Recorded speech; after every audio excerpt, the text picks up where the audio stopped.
Hey everybody, Chad Wesley Smith here from Juggernaut Training Systems. I want to talk to you today about speed training for football. Alright, every football coach knows that speed kills. I want to give you some insight to how Juggernaut athletes have dropped an average of 0.32 from their 40-yard dashes each of the last two off seasons, while also adding 25.5 pounds to their body weight. Alright, so full speed sprint training, true maximal sprint training, is the most significant stimulus that you can provide your athletes with, because it is the fastest that the human body can move, the highest velocity the human body can move, and every single foot contact, single leg ground contact that they're making at maximum speed sprinting is 6 to 7 times body weight force going into the ground. And there's no way that you're going to go in the weight room and load up any bar with 6 to 7 times the athlete's body weight, let alone a single leg exercise.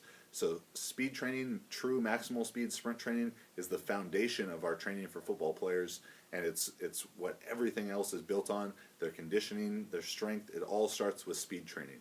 All right, speed training is such a high priority. I really like the phrase from the great sprint coach Charlie Francis: "Weights follow speed." Right, and Coach Francis wasn't just talking about it in a chronological sense, though we should do our lifting after our sprint training. He was also talking about from a priority standpoint, that if you have a great speed training session, not only do you not need to do as much in the weight room after, but you shouldn't do as much in the weight room after, because you've already provided your body with such a great stimulus.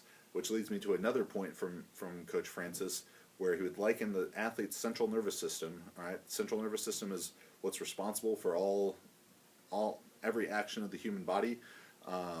But in our case, all explosive and maximal strength type movements. They liken the central nervous system to a cup. A cup has a finite capacity, and every stress you impose upon the body, so everything you do from practice, sprinting, throwing, jumping, lifting, stress in school, have a player who breaks up with his girlfriend, all of that stress fills that cup up to a varying degree.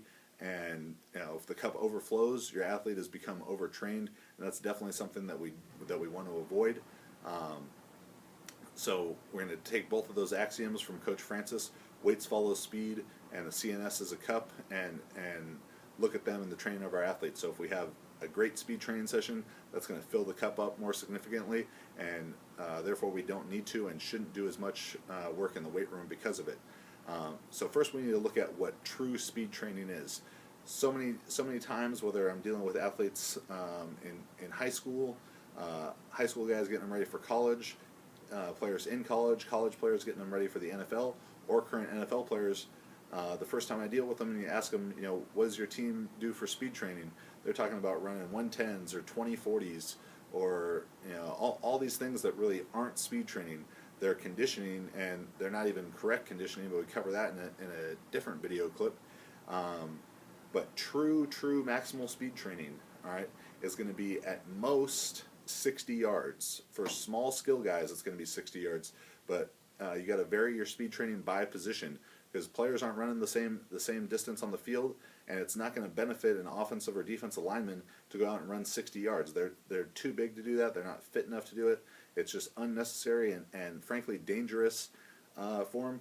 So what we mostly focus on is 10 to 30 yards with our linemen, 10 to 45 yards with our big skill players. That's our linebackers, tight ends, fullbacks, safeties depending on scheme, quarterbacks depending on scheme, and then from 10 all the way out to 60 yards with our small skill players, like wide receivers, defensive backs, running backs depending on scheme, safeties depending on scheme, quarterbacks depending on scheme. So that's the basis of our work, is 10 to 30 for the linemen, 10 to 45 for the big skill, 10 to 60 for the small skill, and we're talking about all-out sprints, 100% effort. All right, and to ensure that 100% effort, it's critical that during an alactic power block, when we're trying to develop true maximal speed, not working on conditioning at all, that we do that with full recoveries. And the rule of thumb that I like to use with that is 30 seconds of rest for every 10 yards of work you've done. So, I mean, when you just run a 10-yard sprint, that you're going to rest for 30 seconds.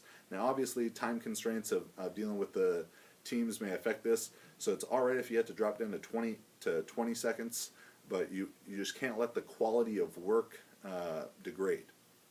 If you have an athlete who runs a 5.0 40 and you want to get him to run in a 4.8, him getting tired and running a bunch of 5.1s and 5.2s, 5.3s, 5.4s isn't going to get him to run a 4.8. He needs to be running right at 5.0 or being able to exceed his ability. So full recovery is critical when looking at developing maximal speed. And we all know why speed is so important.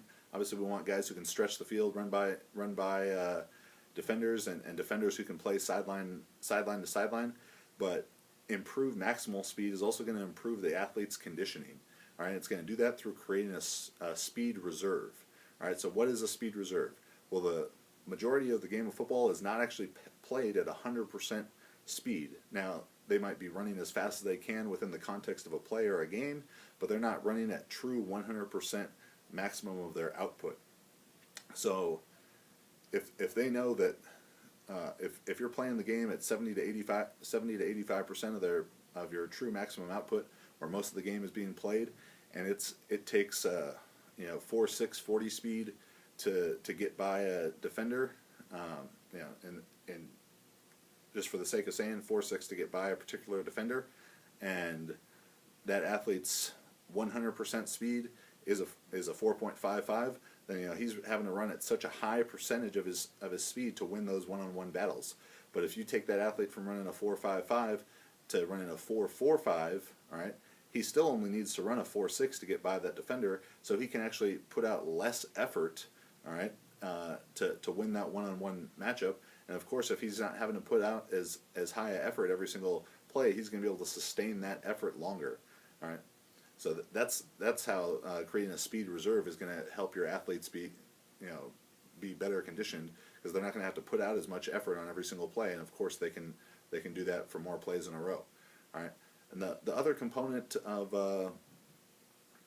developing speed is in the weight room. You see a lot of coaches talking about the importance of turnover or of length of stride, and coaches saying that running fast is stride frequency plus length of stride, that's what equals a fast athlete. But I'm here to tell you that they are wrong.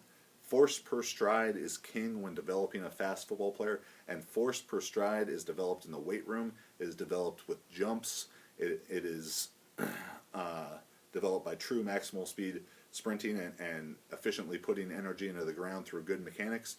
But as we look at strength for speed and developing speed in the weight room, all right, you want to do the big compound lifts that are teaching athletes to apply force into the ground and to transfer that force through their body. And that can be the Olympic lifts, the snatch and clean, deadlift, squats to full depth, front squat, box squat, back squat. Make sure you're squatting to full depth and developing all those muscles you need to run fast. And you check out the Juggernaut football manual. I have exercise tutorials of how I coach all of those exercises with the athletes at Juggernaut. We have Colin Burns, Team USA weightlifter, showing you how he coaches the complex snatch and clean. And if you click the link on the screen right now, you'll be able to learn more about this exciting product and learn how to make your team unstoppable.